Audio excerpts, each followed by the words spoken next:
काही दिवसात दिवाळी सुरू होईल आणि दिवाळीचा सगळ्यात मुख्य आणि महत्वाचा दिवस असतो तो लक्ष्मीपूजनाचा असतो. 21 ऑक्टोबर मंगळवारच्या दिवशी लक्ष्मीपूजन आहे. भरपूर लोक आपल्या घरातले दागदागिने, महत्वाच्या वस्तू, किमती वस्तू, दुकान, गल्ला अशा असंख्य वस्तूंचे, लक्ष्मीचे, विष्णूचे आणि श्री गणेश गणपतीचे, कुबेराचे पूजन करतात. पण हे पूजन शुभ मुहूर्तावर झाले तर त्याचा लाभ अधिक होतो. लक्ष्मी माता प्रसन्न होते. मित्रांनो, आपण आपल्या घराला स्वच्छ करून पूजा मांडणी संध्याकाळी करतो आणि पूजा करतो. तर हे पूजन तुम्ही शुभ मुहूर्तावर करायचे आहे. आणि 21 ऑक्टोबर मंगळवारच्या दिवशी, लक्ष्मीपूजनाच्या दिवशी शुभ मुहूर्त आहे.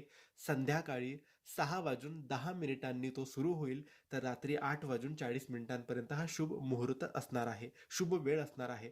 तर तुम्हाला ही लक्ष्मीपूजन करायचे असेल 21 ऑक्टोबर मंगळवारच्या दिवशी, तर संध्याकाळी 6 वाजून 10 मिनिटांपासून ते रात्री 8 वाजून 40 मिनिटांच्या आत तुम्ही हे लक्ष्मीपूजन करायचे आहे. किंवा दुकानाचे पूजन,